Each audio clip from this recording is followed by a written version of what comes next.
All right. So I'm here with Hannah Wolf today. And so I just want to kind of get right into it. And hopefully you could just kind of like start by maybe just telling us a little background about yourself, like your story a little bit, the beginning of your career, stuff like that. Maybe, you know, some credentials and stuff so people know who we're talking to here. Okay. Awesome. I started tattooing in 2003. I did an apprenticeship in Santa Fe, New Mexico, which is where I'm from. And then kind of bounced around a little bit, went to University of New Mexico, studied art history. Ended up in Las Vegas for a couple of years, tattooed at a number of shops out there, Las Vegas Boulevard. Then went down to San Diego, tattooed Mission Beach, Pacific Beach, a couple of other places. And I've been up in the Bay Area about 10 years, something like that. I guess almost 10 years. I've tattooed all over the Bay Area, mostly East Bay, Oakland, Berkeley, San Francisco. I used to own Castro Tattoo in San Francisco. Sold that a couple of years ago. Kind of intermittently, I've traveled all over the world, tattooed in Europe 3 times, Australia, New Zealand twice. Yeah, that's about it. Now I own Occult Tattoo in Oakland, California. Awesome. And what's it like in Oakland, you know, like for people who don't know? Oakland's cool. It's kind of like, people like to refer to it as like the Brooklyn of San Francisco. So Yeah. It's kind of like the last respite for artists in the Bay Area with this whole kind of tech boom. So I like to think that most of the artists have kind of come here and hang out here. Okay. Yeah, so it's neat. I love Oakland. And that was definitely like my intention, was to open a shop somewhere that I like really loved, obviously, and kind of like contribute back to the community. So yeah, that's cool. So you have kind of like a more of like a college like art education background then too, you said? Or I didn't go to college for art. I went to college for art history, which is more of an anthropology side of art rather than a practical side of art. I've taken a lot of art classes. I've done the when Off the Map used to do the Paradise Artist Retreat. I did a few of their things. That was a lot of fun. And then living in the Bay Area, obviously, there's a lot of artists and art schools here. So I've done quite a few like kind of intermittent art classes and kind of like painting things, but I never went to like formal art school. I feel like tattooing is my formal art school. And after 17 years, you know, you learn a lot. So I try to kind of take that and use what I've learned from fine art to like put into tattooing. But 3 years ago, I felt like I also went to school. I should also say, like, I also went to school for biology. I didn't just go to school for art history.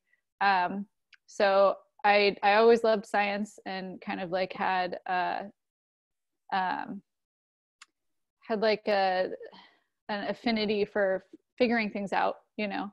And that's kind of how the science of tattooing was born 3 years ago. Was I felt like there were all these things that I couldn't answer, and there really wasn't like a cohesive foundation or document to find it. And I always think it's funny, but I like to tell people, you know, you can do like a Google search to try to figure things out, but you're going to get 3 different answers. And then you kind of have to use process of elimination to figure out like what's actually the real answer and what's most accurate and that kind of thing. So I started doing this project as kind of like an investigatory document of like, hey, let's try to find out like the real answers behind things. And in doing so, I also got in contact with a lot of really smart people that have already done a lot of research, including getting turned on to a foundation in Europe that put out a book called Tattooed Skin and Health. And Tattooed Skin and Health is a collection of medical journal articles about dermatology and tattooing. So it's a really fucking great book. Sorry, excuse me, French. It's a really great book. It's really informational. And if you have a science background, it's a fantastic read. However, if you don't have a science background, it can be a little bit much to kind of like, you know, absorb.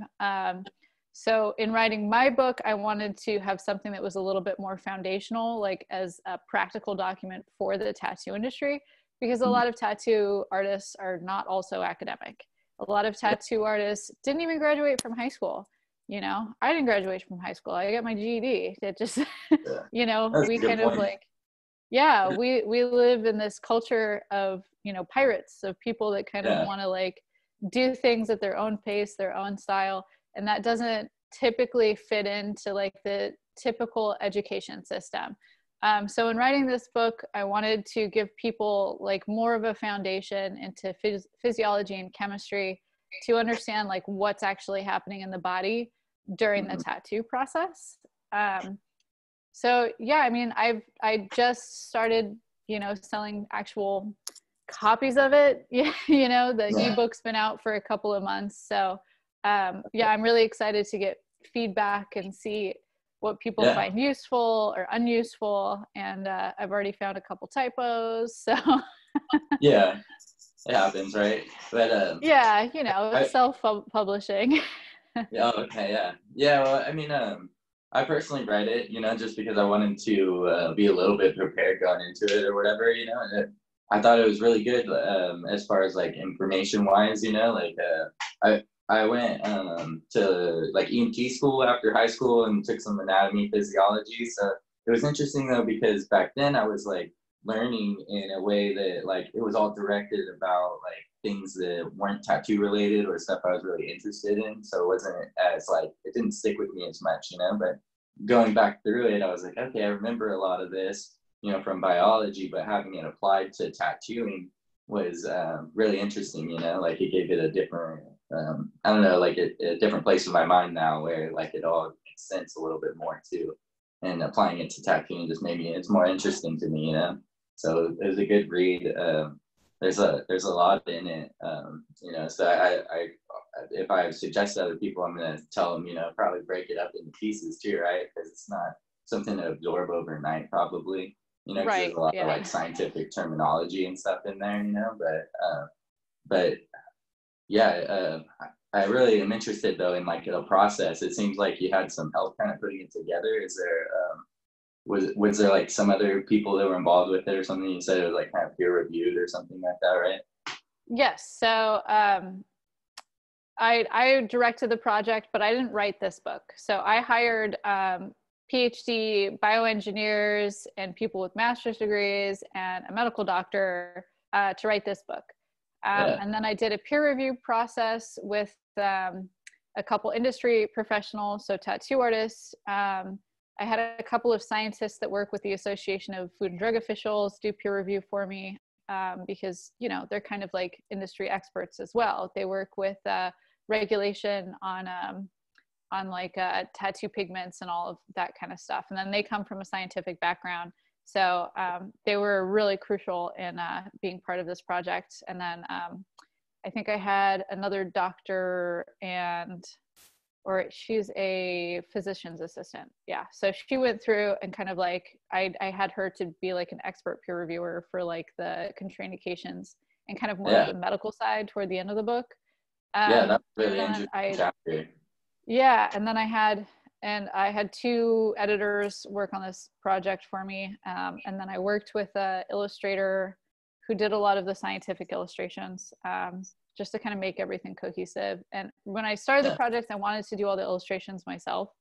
And unfortunately, I just kind of ran out of time, you know, because composing the book, because, you know, basically the whole outline of the book and everything that I wanted in the book, that was the stuff that I made. So I said, this is how I want the book to look. This is what I want to be in the book. And then I kind of directed really smart people who are professional writers to write that, you know? Yeah.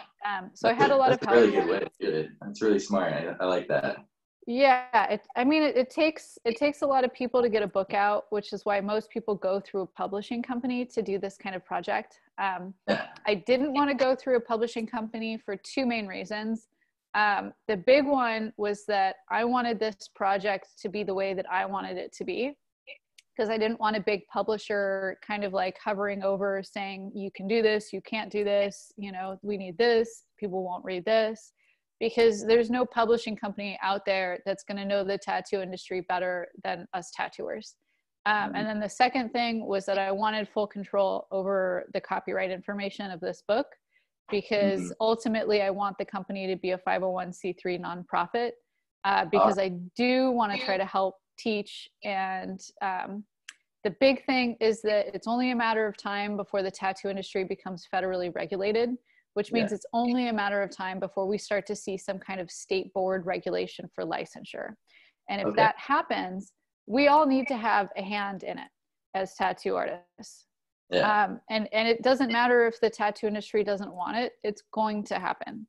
It's going to be just like hair salons. It's going to be just like, you know, cosmetology and esthetician. It's going to be just like that, because it's too big now. It really is. It's too big. So there's legislation in Congress right now where they're trying to re-regulate what can actually be in tattoo pigments as, so it's big and it's changing. And this has already been done in Europe, and basically Europe re-regulated tattoo industry for chemicals and tattoo pigments. And they made a lot of different pigments illegal, and they made a lot of the ink companies restructure their manufacturing processes and what they put in their tattoo pigments. And some of it's good and some of it's kind of ridiculous. And the big thing, right, exactly. Because the big thing is that there's no cohesive research that actually says that this stuff, you know, if you have a chemical that's known to be a carcinogen in X situation, there's no like active research saying that as a tattoo, it will produce, you know, some kind of adverse effects. So that's kind of the issue with it right now, is that it's speculative. So, you know, hopefully we can try to direct more research and education through companies like my company, so that us tattooers can kind of take control when things start to change for us, to lobby and petition and say like, hey, we know our shit. It's similar to like how say like a tobacco company or something, you know, like came together to create like different studies and stuff like that to you know, keep their company theirs kind of, or whatever, right? Or it's always saying like we would be using like a 501c3 to a certain, like put money into, so that we could kind of like invest into more studies and stuff, so that it could tell us whether or not those inks are good or bad for you in the long run, like that. I think that's really good, and there's nothing really like that right now, right? Not really. The Coalition of Tattoo Safety, which is headed up by a couple of CEOs of tattoo supply and ink companies, is it's kind of like nebulous as to what exactly they're doing. They say they're a 501c3 nonprofit. However, when I looked up like their federal application, I couldn't find anything. So they're marketing it as such, but you know, I need to check back into that to see if maybe they were finally approved for it, but I saw no federal application. So I think they're telling people they're nonprofit, but they're actually only registered through Nevada as a nonprofit, which really doesn't mean anything. So is that your main goal as writing this book, is to do the 501c3, or was that something that developed like after, you know, writing? It's always been a goal. Yeah, I know I'm never going to make money off this project. That's okay, I made my right? books. Yeah, I made my books affordable enough for everybody to be able to buy them, which means I make almost nothing off of it. And the money that I do make doesn't even begin to cover the expense of publishing this book. But it was for the greater good, you know, and I love the tattoo industry, and I made this book so that we can all learn and be better. Yeah, it's important, I think, you know, to have like a foundation of information to start from too. And like you even say in the book too, you know, that this is just a beginning, and that you want more studies and education on this type of thing too, you know? So I'm actually going to start working on a second book toward the end of this year, and that one will be more like medical focused. So it'll have a lot more on like medical complications of the tattoo process and treatment and contraindications, And yeah, just kind of like more of a like a practical book for the medical industry as well, kind of more like that book I had mentioned, Tattooed Skin and Health, but something that's a little bit more contemporary and relevant to the United States tattoo industry, especially being that that book was, I think it was published before 2015. So now it's been a couple of years, and a lot can happen in the tattoo industry in 5 years. Yeah. Definitely, right? Yeah, a lot has changed. Even I've only been tattooing 9 years, and a lot's changed in that time frame. Even, especially with regulation, you know, I see a lot of different stuff happening. Every different state's different. You were mentioning even like Oregon or something, right? Yeah, Oregon's crazy. Oregon's nutty. I'm not very it's aware really of hard. it. Oh, I feel like people should really talk about Oregon licensing because it is so ridiculous. The state of Oregon, in order to make revenue for the state, has mandated that new tattooers are required to go to tattoo school. And it costs a lot of money. It's like $10,000 and it's only 6 months. And what do they teach you in those schools? You know, and it's a state regulated school then? Yeah, it's a state regulated school. But the real question is, who is dictating the curriculum? You know, like they only have something like 2 or 3 tattooers on the state board that direct all of this information and write all of this legislation. So how is it that a couple tattooers get to decide how every new tattooer in the industry, like how they learn and what they learn? And, you know, what's really happening in Oregon is unfortunate because now we're seeing a completely oversaturated market of wannabe tattooers. And what happens in the state is the state gets revenue from tattoo schools and they get revenue from licensure when you open a tattoo shop. So there's no cap on the amount of tattoo shops that open. So people go to a tattoo school, they can't get a job anywhere because they don't know what the fuck they're doing. So they just open a shop, you know? Yeah. That's who knows? Maybe they're independently wealthy. They come from money. They have somebody in their family who gives them money. They put it on a credit card.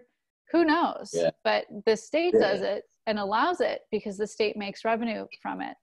And it's kind of like slowly eating away like acid on the fucking tattoo industry in Oregon.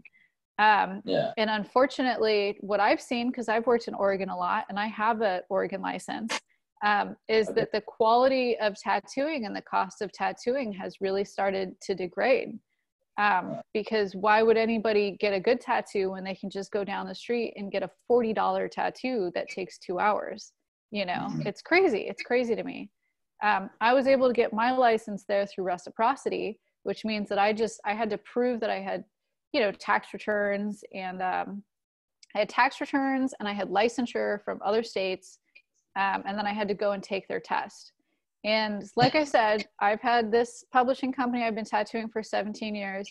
There shouldn't really be anything on a test that, you know, I shouldn't be able to read briefly and brush up on and know and pass. I failed the test, horrifically failed the test, even after studying, because there was nomenclature on the test that was made up vocabulary, that somebody had decided that this was the vocabulary of a tattoo machine. And it's like, how does one person decide that that's what a tattoo machine is? And they were using this book that a, you know, biker tattooer had written, you know, 10 years ago that had all of this ridiculous shit in it, you know, about like how to run a tattoo shop, how to be a tattoo artist, how this is how a tattoo machine works. And they were using that nomenclature and vocabulary in their state exam. So there's an organization called Reform Oregon Tattooing. And I believe that they're working on making Oregon licensure like a little bit more correct and appropriate, but it's a real uphill battle when you're working with any kind of like licensing agency that's government regulated. Like any government industry is going to be really hard to deal with, especially as tattooers, because we are still dealing with a lot of taboo. We are still dealing with a lot of this kind of like negative viewpoints of like our industry and the people who get into it. And it's just not true anymore. You know, most of the people that I meet these days that are tattooing are, you know, supporting their families, they're college educated. I'm not saying that every tattooer is college educated, but so many are that are coming into tattooing now that this is like a viable profession for the average person to get into, because there was some study done that 1 in 10 Americans now have a tattoo. That's, you know, that's 10% of our population. So it's like, that's huge. That's huge. I feel like there's enough of the pie for everybody if we do it right, you know? Yeah, there's definitely no shortage of clients, of people wanting to get tattooed. You know, I think more and more too, you see people kind of like specializing in styles and becoming like masters of one thing instead of like jack of all trades like in the past or something, you know? And it's absolutely. kind of, it's pushed our quality and the standards of the industry higher than ever. But there's always going to be those people, that are going to, you know, like kind of leech off of the people that are maybe a little naive or something about how tattoos work and everything, you know. That's always going to be there, right? Yeah, there's a fear factor in it, you know. It's like people they're scared of what they don't understand. And so if we as an industry, and especially so myself, can try to teach ourselves and everyone around us, like, this is actually what's happening, you know, we have a lot more validity as to like our craft and what we do and who we are as craftspeople, you know? Yeah, I think because, oh, go ahead. Go ahead. You know, if you go to, let's say you do an apprenticeship to be an electrician, you know, you're going through a union, you go through your apprenticeship, you're working with, you know, journeymen. You know, there's a lot of tests you have to take. You have to apprentice under somebody. It's kind of a long process till you get to that point where you yourself are a like valid journey person, you know, so you can be the expert of your field enough to like take on a job yourself. But there's nothing like that in tattooing. And anytime you see tattoo school in any regard, whether it be something like Oregon or it be like one of these pop-up companies that, you know, are predatory on people's naivety, you know, it's just kind of like a money-making venture. And I'm not saying that I want to like spear point any kind of tattoo school. That's not what I'm doing. What I'm trying to do is compile the information, and then people can use it as they need or want to, basically. Because the whole project got started when people were asking me questions I couldn't answer. Like, how many of your clients have asked you what's in tattooing? And do you know? Exactly. Because it's complicated. It's really complicated. There's a lot of different things that kind of go into it. And then, you know, even if you want to answer the question of like, does it hurt? Like, or how much is this going to hurt? Is it going to hurt? It's like, okay, well, that's complicated too, because now you have to talk about like, you know, nerve cells and like the pain sensory system, and like how your brain actually like receives pain and processes sensation, you know, because it's not so direct, you know. I mean, theoretically, pain is in your mind, you know, and it's going to be different for everybody. The same as like the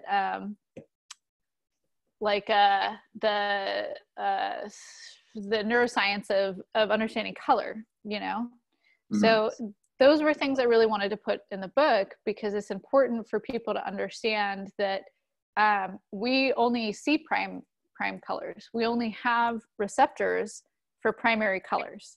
So every other color that there is, our brain makes up. It fabricates. It tries to trick us to think like, okay, we think this is what pink looks like. So if you understand how your brain works with color, maybe then you can better understand the color wheel, you know, then you can better understand why colors fade and that kind of thing. So that's why you see certain tattoos that fade to blue or kind of fade to red, or, you know what I mean? Like they fade to their primary base, because when there's a chemical reaction in the body between UV light and the melanin in your skin, it actually knocks that pigment out of a recognizable spectral range. So that's why tattoos fade. And it has less to do with, I mean, it has some to do with your body breaking down the particles and, you know, moving it through like your lymphatic and metabolic system. However, it has more to do with the fact that when the UV spectrum is changed on the pigment, we can't even, our eyes can't even recognize it anymore. Yeah. And, you know, it's like, if we know these things, we can better educate our clients that want to come in and get a all yellow and orange watercolor tattoo and then be upset that it disappears in a couple of years after they go to and spend a year living in Hawaii, you know? Yeah, definitely. It's lifestyle too. There's so many factors, you know, and I think the book does a good job of kind of highlighting all the different things that, you know, that affect ink and the way it holds up over time and stuff like that too. Yeah, or the way colors are made.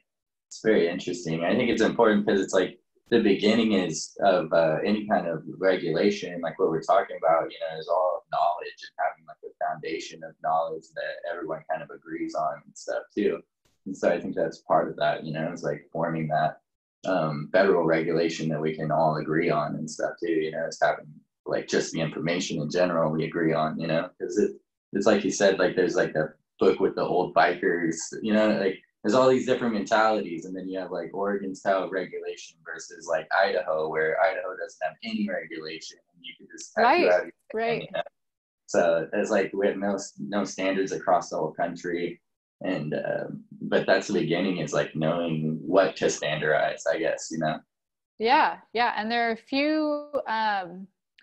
few organizations that are dealing with this kind of stuff, and the big one that's really directing things toward body art is the Association of Food and Drug Officials, to my knowledge. And I'm always open, if anybody finds something else, they should definitely contact me and let me know. I'm all about, you know, let's try to come together and try to put our you know, people power into the right places. But the Association of Food and Drug Officials has a couple of different committees. So they've got a body art committee, they've got a tattoo ink petition committee, and you can audit their phone calls, you can get involved, and you being anybody, you know. So that's important. If people want to become involved in it, they really should be, because you can't just abstain at this point. If you decide to just not participate, you're just going to get taken for a ride. So if people really want to have their voices heard and they want to say something, they really need to speak up. Because otherwise it's just going to be people that know absolutely nothing about tattooing stepping in and making regulation out of fear, you know, out of worst case scenario. And that's kind of the problem, is that, you know, that's a potential. And some of the regulation with the tattoo pigments is appropriate because right now it's not regulated. And there's a little bit about that in my book. There's absolutely no FDA regulations on how tattoo pigments can be manufactured. So they're required to have a material safety data sheet, which requires that they have less than 1 part per million of a known carcinogen, so that you're not, you know, putting heavy metals and toxic things into your body. The problems that arise are the fact that there is no standardization for sterilization. So all of these tattoo pigments, they don't have to be sterile. So it's a suggestion by the FDA because it's regulated as a cosmetic. So obviously, like, you know, a lot of these different cosmetics, you know, whether that be something that's used like as Botox or lipstick or eyeshadow or something like that, like they all have like different types of regulatory things involved with it. But generally those things don't have to be manufactured in a specific kind of way. Botox would be different because it's, you know, it also kind of goes more into like a medical thing. And it's more like commonly accepted as like a medical procedure, whereas tattooing is still a real gray area. So theoretically, one could make tattoo pigment in their nasty, dirty bathroom without gloves on, and sell it to the public. And so long as they register, you know, that this is what's in their ink, they can sell it. And that's really gross. The other thing is that there's no There's no accountability for the ink companies right now. So something that we're seeing, or that we did see in Europe and that we're starting to see in Australia, is that the government is starting to do toxicology testing on the pigments, and the US government is starting to do it too. And what they're finding is really scary. And that's why there's legislation in Congress right now. So they're finding that there are basically, you know, fungi and bacterial blooms inside of these pigments that are labeled sterilized, and that they're finding sometimes, you know, 10, 20 times the legal limit of a known toxin. I think one of the reports that I saw had like 4 or 5 times the legal limit of lead in the pigment, and that was a study done by Australia. So we need to hold our manufacturing companies accountable for the things that they're putting into our bodies as well. So if we arm ourselves with the information, we also need to practice what we preach. So that's kind of the thing here, is that there are potentially hazardous heavy metals and toxicity in tattoo pigments that are being manufactured. And I believe, and I'm not saying this as an absolute fact, but I believe it's cobalt. It's a cobalt oxide, or some other similar type of derivative in a blue that Europe has basically banned at certain levels. So it can only be manufactured with small amounts. So Europe did not make blue illegal, but they're definitely cracking down on the types of blues that can be manufactured, how it can be manufactured and produced and sold to the public. So hopefully, you know, all of this doesn't just completely shut down all of the hundreds of really cool pigments that we can get from all of our different American pigment manufacturers, because the majority of manufactured pigments are here in the United States, which is why it is so scary. And a lot of these companies are already manufacturing at a level that is acceptable to be sold in the European Union and Australia. But we can continue to try to like improve things and educate ourselves to be a little bit better. I also want to add that right now there is no absolute way to make tattoo pigment completely sterile. And here's why. If you use a sterilization agent, let's say hypothetically like a methyl or like a methyl alcohol, so something like isopropyl alcohol. Theoretically, that would kill any kind of like living organism that's in the pigment. The problem with that is if you put it into a plastic bottle, it could potentially leak BPA into the ink, or it could potentially change the chemical compound of the ink itself, you know, which would change how it looks to our eyes. So if it, let's say hypothetically, this is hypothetical, it has no truth or bearing to it. If you put isopropyl alcohol into a batch of yellow, and then there's a chemical reaction and you tattooed it into somebody's skin, it could, you know, potentially change the chemical to be a lot more UV reactive, which means that it's not light fast, which means that it fades. Yeah, so there's a lot of issues right now. And again, the Association of Food and Drug Officials are also trying to tackle this, you know, so if you want to get involved with this kind of stuff, you can contact them, you can become a member, you can support all these different things and try to, you know, be a part of it.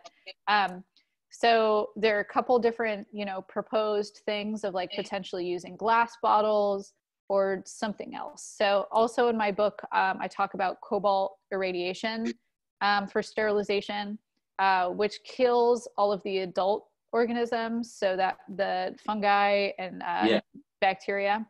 The problem is it doesn't kill spores. Right. So theoretically, whatever the bloom time is that's on the shelf, I don't think that's like the appropriate vocabulary, bloom time, but you know what I'm trying to say. They take like the batch of like ink basically and like irradiate it with the light, right, to like kill all the organisms. Exactly. Right. So let's say that some of the spores can bloom in a day and mature, and then some of them take, you know, 4 weeks. It makes it hard to like say like what's the shelf life of something like that, because you can't really say like, you know, here's an expiration date, because it's kind of, it's like arbitrary, you know? I do think tattoo pigments should have an expiration date, because if you have something sitting on your shelf for over a year, the capacity for something to become contaminated just becomes higher and higher. And also, let's say hypothetically that does have a very small amount of bacteria in it from the raw powder pigment that was used to manufacture the product. After a year, that's gross. You know, after a year of that bacteria just kind of like doing its thing, you know, throw it away.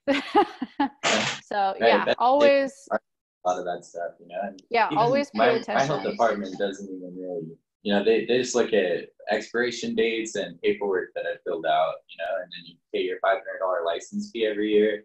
And there's no enforcement. I think that's a big problem right now too. You know, there's nobody really going around. Like they send out a cease and desist letter is the worst thing to do around here. You know, so like nobody really gets in trouble for doing the wrong thing, and then people who do it the right way are the ones that end up, you know, just being the ones that are affected. Maybe right, right, exactly. Yeah, well, that's all it takes is like a couple of bad eggs, and it would be great if, you know, if things were actually enforced. And you'd think that government agencies would want to, because if they'd come after the real money, it's in penalization, right? Yeah. You know, if they shut down a shop and it's going to cost that shop a few $1,000s to open back up, they should be focusing their efforts on that. A lot of the issue, however, is training people that do facility licensure inspection. You know, because these people do everything. They do restaurants, they do massage parlors, they do nail salons, they do hair shops, you know, so how are they going to know a differentiation between a taco shop and a tattoo shop? You know, they think like, oh, there should be a hand washing sign over here and your water doesn't get hot enough. And then they come over to your station and touch the trash without gloves on and then touch your stuff, you know? So again, that's something that the AFTA is working on, is making some kind of standardized training for facility inspection so that inspectors can at least watch a PowerPoint presentation or something to understand bloodborne pathogen a little bit more, at least as much as tattoo artists are required to. And anybody that does inspection should also do bloodborne pathogen training. The issue, however, is that a restaurant isn't dealing with blood. You know, a massage parlor is not dealing with blood, hopefully. And a tattoo shop does every day. So we have biohazard disposal. You know, we have sharps disposal. And I mean, most tattoo shops don't have biohazard disposal because we don't have quite that amount of bodily fluid to have disposal in that regard through OSHA. But we do have sharps disposal. But it's not cohesive, you know, like you were saying, Oklahoma, or not Oklahoma, Idaho, they have no regulation. And when I learned how to tattoo, there was zero regulation. We didn't even have to have a health department license. I think our autoclave had to be spore tested, and that was it. There was nothing else. There's absolutely nothing. The guy that taught me how to tattoo told me to go down to the free clinic and get tested for HIV once a year, just as an in case, you know. This old biker guy was like, I guess if you want to like go down there, you know, but he wasn't using squeeze bottles. He was using spray bottles, which is really gross, you know. So there's all kinds of stuff. Things are different. Yeah. And I mean, 17 years ago was a long time ago in the tattoo industry, you know, in modern day tattooing. But it really wasn't that long ago, you know, when you think about like what we know and understand about bloodborne pathogen and contamination and all of that kind of stuff. It's more so surprising that it's taking this long for it actually to become like required and like expected knowledge in the tattoo industry. So yeah, it's kind of like, obviously there are always going to be people that are relatively anti-intellectual that want to do their thing their way, and they want to keep tradition as much as possible.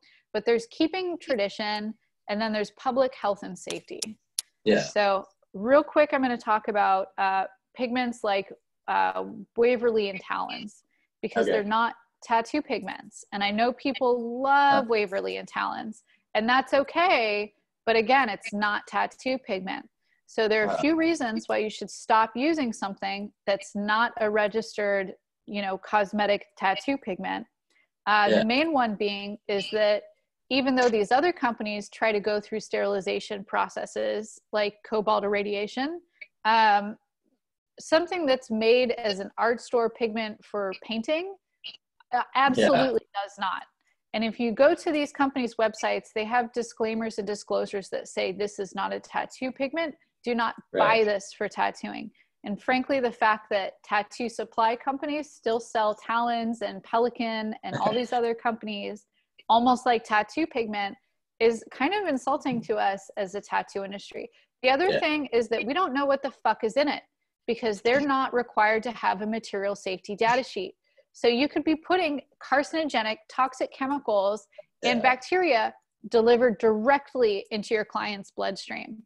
And it's, you know, as much as all of, you know, the tattoo industry that was raised on these type of pigments, you know, wants to say, I've been using this for 20 plus years. It's a great product. I never have problems with it. Well, that's good and all, but you don't actually know. You don't know if you have a problem with it or not. You don't know if your client is having a reaction to it. You tattoo them once and then maybe you see them once a year. You don't know if they're having like some kind of reaction. If they have a really adverse reaction, maybe they never want to talk to you ever again. Maybe they run away. Maybe they say, oh my God, this guy fucked me up. And they go to their doctor and, you know, they have these issues. There's a lot that we don't know about what happens with our clients once they leave the shop. So it's our duty to try to be as diligent and do the best that we can as operators and tattooers to provide a safe service.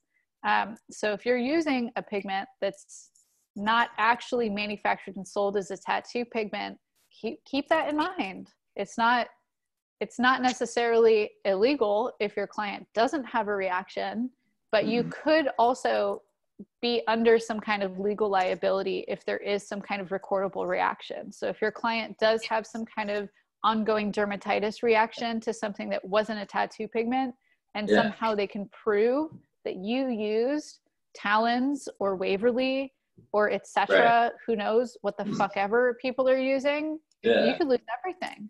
You leave yourself completely open for a lawsuit. Yeah, and it's hard to tell even sometimes too. I think your book did a good point of kind of showing that, you know, with the contraindication chapter, like the end, you know, when it's talking about like, or in the reaction chapter, kind of where it's talking about like, you know, like who knows why kind of certain things happen. Sometimes people have these weird reactions, and it could just be the person, you know, you could use that same ink and it might be fine for one person, whereas like you use it on another person that doesn't even know they have some kind of, maybe like some kind of autoimmune deficiency or something like that. And it attacks them way more harshly than somebody that is healthy or something, yeah? You know, absolutely. You know, like that. And people lie. And that's the other thing. People lie. I've had people come in that are diabetic and want to get tattooed, and, you know, I've told them no. Yeah. And I've had people come in that, you know, are big people and then they have a complicated heel. And I say, are you diabetic? And they go, no, you know, and it's like, whether they don't know or they know and they're doing it anyway, either way, you know, they're signing a release form, or they should be signing a release form saying that they acknowledge that they don't have these conditions. So that's, you know, that's like a whole other animal, is like, is legal liability in tattooing, and understanding like the right questions to ask and the right things to have on your release form. So yeah, I mean, part of what I'm going to be developing at the end of this year is going to be something that's more directed for that. So I'm working on 2 projects right now. One's going to be that medical side textbook, but it's also going to include like, you know, basically a suggested release form for everybody to download and use. The state of California is a little bit more stringent on what we can and cannot ask people. So we have pretty good regulations on, you know, like contraindications and when we should not be tattooing somebody. And our state requires stuff like that. Even if you're a full disposable shop in California, you're required to show like gas test batch numbers to the health department when you get like a facility license. So you have to prove that, you know, kind of beyond any reasonable doubt that everything that you have is sterile, and, you know, that you're doing things in the right way. And I've been working with our county health department over here, and they use my facility as a training facility. So when they're training a new inspector, they come to my facility, and we kind of talk about things, and I say, this is why I do what I do here. And that way they can take those tools to the next place that they, you know, issue a facility license. Yeah, that's hard, huh? Like, it's like, that's something I've been trying to do too, is like influence my health department a little more when they do come in, and try to show them, like, because I've worked in a few shops in the area, it's more rural, it's in the middle of nowhere, so the standards aren't as high, you know, but I think we do need kind of like, that like federal standard, you know, that everybody can kind of hold to, so that these areas aren't like lost in the mix too, you know, with just guys that just happen to have been doing it 30 years and don't have any, they just kind of like, a lot of times I think we just, and maybe if they're, you know, maybe that like lost in the sauce or whatever, that they just don't really care about like learning new knowledge or whatever, you know, they've been doing it so long, they're like, well, I'm doing it, this is the way I do it, it makes me a living, I don't need to do anything different or better, and nothing can be better than what I'm doing, you know. So it's like ego, I guess, is what kind of like is like the tattoo artist worst enemy always, you know. But yeah, it's really important, I think, because now we're becoming like a real career choice, like you said, you know, like it's not just like something people do, like people choose to do this as a young child and work their whole life to become this now. You know, it's not something that you fall into as much anymore. Like it seems like a lot of older artists I work with is like, they say they kind of fell into it, you know, or as like a last option or something, where now it's like, it's a choice. As a young kid, people decide they're going to go to college and become, you know, so we need to, start like setting it up to where I think it's more of a reputable job to have too for people, because they respect it more. So we should be providing a better place like that, you know, like to grow more from or whatever. Like these kids are gonna come into our industry, and I don't want it to be the same as when I came into it, I guess, you know, where there's no standards and stuff, you know. But because they have like this there's more like art driven people than ever. There's people coming out of college and stuff now that have a degree, you know. Since the 90s it's kind of been like that. Well, now I feel like it's kind of the push into like everybody having standardized like I don't know, ways of going about owning a shop or whatever, you know, like just throughout like the whole country, you know, instead of it just being so different. Everywhere you go is so different right now. I don't think that's, you know, good for the industry in the long run. But I completely agree. And I should also say that if anyone is interested in getting involved in regulation in their local areas, you can always contact your health department, reach out to them, try to get involved with them. You can help them rewrite things to be for the better.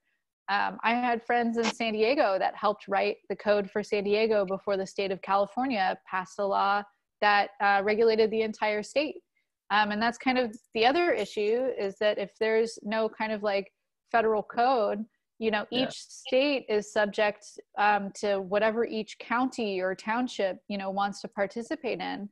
And if it's a county that doesn't have a lot of money or, you know, a lot of people, and there's no like necessary like drive to get involved with it, they're just not. And it's unfortunate because sometimes it takes like a, you know, adverse health outbreak or something, you know, if somebody's spreading hepatitis for a couple of years for like somebody to step in and go, oh my God, we figured this out.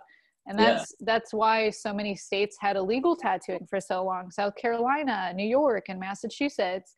It's because they like zoned in on where these outbreaks were coming from, was that, you know, near all of these military bases, they were tattooing without gloves on and using the same needles and using the same rag out of a bucket to wipe people down.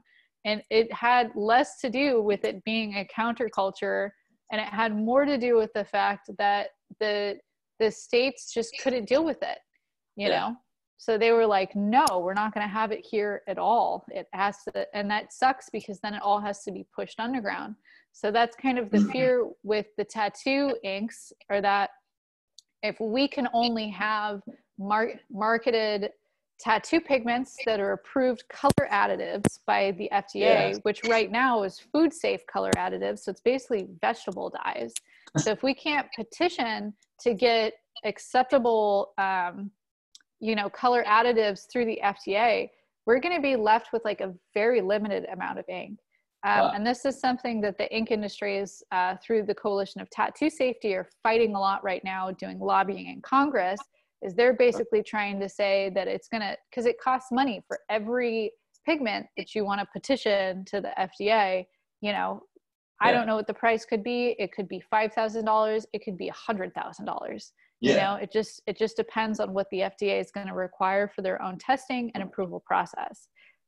So can you imagine if one of these major ink manufacturers has to go through and have every single one of their colors approved? That sucks. So what then happens is people bring it underground again, and they say, fuck this, I'm going to make my own ink. And that's problematic because now you have absolutely no, again, there's no regulation on it now. However, major ink manufacturers do have higher standards in business than somebody just making it out of their garage. And when I learned how to tattoo, I learned how to make ink, I learned how to make needles. And it wasn't until farther down in my career that I kind of like had a realization, like, holy shit, when we made needles, like, it was completely inconsistent. Like, I was a shitty solderer, some people are really good at it. My needles were always, off and shitty. And we would tattoo people with that, it's, you'd eye loop it, but it was so garbage, and we'd resave our needle bars and we'd autoclave it. But I don't even know if anybody ever really checked to see if, like, our batch strips that were in there were like coming out clean. So it was kind of like dicey, and then we used like national pigments and made inks that way. But it was like magic to me. I had no idea what it was. You just buy a big package of it and you just, make a fucking mess, It's like, you have to like basically put on a hazmat suit because anything that touches that shit's ruined forever. It's everywhere. But you make a big bottle of it, and you keep it for like years. And it never, it's like maybe you put some isopropyl alcohol in there and some witch hazel, but it's never sterilized, And some of my mentor's bottles were just like covered in gross ink, and they were nasty and crusty and dirty. And who the fuck knows how long that was like that, Like a ketchup bottle at a fucking burger shop, I watched like a seminar that Kari Barba did about tattooing in the 70s and 80s and kind of like tattooing through history. And the fact that in the 1980s, she was one of the first tattooers to wear gloves, but she only did so because her hands were getting dirty. So it was nothing about like cross-contamination. She just didn't want ink under her nails all the time. So she wore gloves, but it's like, as an actual protective piece of equipment, that does absolutely nothing. That's funny, man. That's awesome to hear, huh? Like, things have changed a lot though. Because now even like the most like new beginner or whatever, you still see them, practicing a lot of times, at least practicing like, say, bloodborne pathogens, Yeah, I've got an apprentice. The first day she came into my shop, she had to get bloodborne pathogen certified through the state of California's program, which is like a 2-hour course, Yeah. And I was like, you can't touch shit in my shop until you've done this, Like it should. I'm happy that is mandatory. At least that's generally standardized through most health departments for licensure. But that's like it, and who, there's no accountability into like who's actually taking the class. When I worked in Las Vegas, you had to actually go to a class in order to get your licensure because there's such a heavily trafficked tourist area. You had to like show up at the health department and take bloodborne pathogen and adult first aid in person to get signed off. now it's like, I've worked at shops where people just pay the counter kid $20 and the counter kid sits there on the computer for 2 hours and gets, you know, here's your new certification. And I think Yeah. it is useful that everybody does it, you know, at least once a year, because you forget, you know? Yeah, definitely. I think it's yeah, for sure. It's something that you should refresh on, you know, just like any medical kind of profession too, is like that, is like continued education is a big part of it, you know?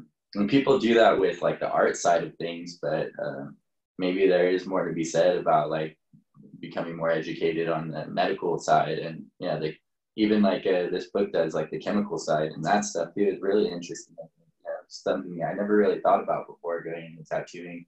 Like you said before, it's kind of like all like magical or whatever, you know, and Right. but the reading the book kind of like disrupts a lot of that stuff. That it feels like it's just like unexplainable or something. And so how much more stuff that is like that is actually explainable that doesn't feel like it is now, you know? So it kind of like got me thinking like, what else is there to learn, kind of? Yeah, there's so much, you know, there's so much that we can learn and better evolve in our own knowledge for being tattoo artists. Because just like you said, you know, like how many classes do we take to be better artists? But let's also know our materials and know material science and know that if you buy X needles from X company, they are not hypoallergenic. And your clients may have a nickel reaction to them, or if you buy these needles from these companies, they are hypoallergenic, so they have a very low amount of nickel. And that kind of stuff is important for us to all know in our materials. And I'm not done learning either. There's so much that I don't know, and it's scary being the face of a project like this, because I am probably going to say a lot of stupid stuff, you know, and ignorant things. They're not necessarily stupid, but ignorant of like, you know, like maybe I need to understand this a little bit better and learn this a little bit better. And somebody who has like a PhD or a master's in some kind of, you know, like chemistry or physiology, biology, that kind of stuff, they're going to be like, oh, that's wrong. And this is obvious. Yeah. But it's important. You've gone into it like with an open mind though, you know, and you've left it open-ended to where it's not like, I know, and this is finite, you know what I mean? It's like, hey, Yeah, it's open book. I definitely don't. Yeah. Yeah, I'm not a doctor. And it was funny because, you know, once I published the book and people started buying books, I got quite a few medical related questions, which I wish I could answer, but I can't, you know. And if people have complications and they're having something that's, you know, affecting their lives, they really need to go see a dermatologist or a doctor. Yeah. And hopefully we can further the research on our book and our next book to reach out to the medical industry to do treatments and identify things, because I think that there's also a deficiency in the medical field of dermatologists and doctors being able to identify what's actually happening.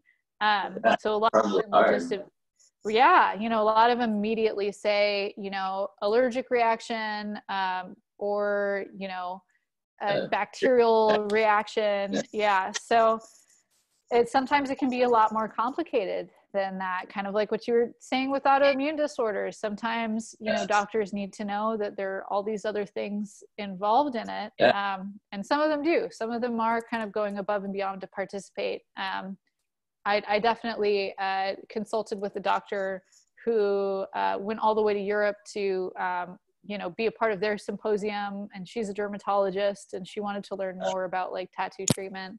I believe she was teaching at Cornell and she wanted to start like a tattoo research department at Cornell. And I don't think she's doing that anymore, but we need more of that, you know? Yeah, definitely. You know, because I even feel bad kind of now too. Sometimes, like looking back, I've seen some crazy things happen to other people's tattoos, and I'm like, oh man, they must be dirty or something. You never know. I mean, it could be just like the ink. There's no standardization of the ink, or like you say, you know. Yeah. There's not, you know, it could be that. It could be an allergic reaction. It could be anything. You know? So I feel bad almost like judging people like right away, because it could not even be the artist. You know, it's like a lot of times there's so many external factors. Yeah. Absolutely. And it could be a chemical reaction between Sanoderm that you use and the type of the ink and that person's immune system. And, you know, if somebody's immunocompromised, something that would not affect 90-something% of your clients will affect them. And they don't know, and you don't know. And there are all these different crazy factors. Somebody could, they could have like a low immune system, be fighting a cold, and have a slight allergy to some kind of like heavy metal, and then get the tattoo and have an allergic reaction. And they've never had an allergic reaction to that before. And it's, you know, it's like their body's just doing too much, or it's going to have a hard time healing. And then it leaves the wound open longer than it should. And then they get a bacterial infection. So there's a lot of circumstances to it, because we can educate ourselves as much as possible as operators and tattooers, but like, then how do you advise every single client that comes in, you know? And so, I think we can all do better to kind of, you know, have compassion for our clientele as well. Yeah, definitely. So just to kind of like summarize, like what would be like, what would you say is like your main hope to accomplish with the book? The main hope with the book is to kind of like have some kind of standard research agency that people can reference, that provides materials as well for the industry, as well as those who are curious, and further research to kind of funnel more time and energy into different research and development projects. So if people are curious, they can reach out to the Science of Tattooing, and they can say, hey, I have a question about this, you know, and then hopefully myself, and once I start bringing other people on more as like full-time or ancillary individuals, we can work to answer those questions. Yeah, that's awesome. And so is there anything else that you want people to know that are listening? Go buy my book. It's on thescienceoftattooing.com, thescienceoftattooing, one word.com. It's available on Amazon and ebook. You can buy a soft cover on Amazon and get free 2-day shipping through Prime, or you can buy it directly through us at The Science of Tattooing. Awesome. I'll put a link up in the video and everything too, just so everybody can find it easy. And I appreciate you doing the podcast with me and everything. Hopefully get to see you in the future or something in person. We're out there. Yeah, we're in Modesto, so it'd be cool. Maybe we'll pop through there. So I usually fly into Oakland, you know. Cool. Yeah, stop by anytime. Just let me know. All right, cool. Yeah, we're gonna be out there next month. Maybe we will. But it's really nice talking to you, and we'll see you. All right, take care. Thank you so much. Thanks for your contribution too into the tattoo industry. Really appreciate it. Yeah, thanks for doing this. Have a great day. Yeah.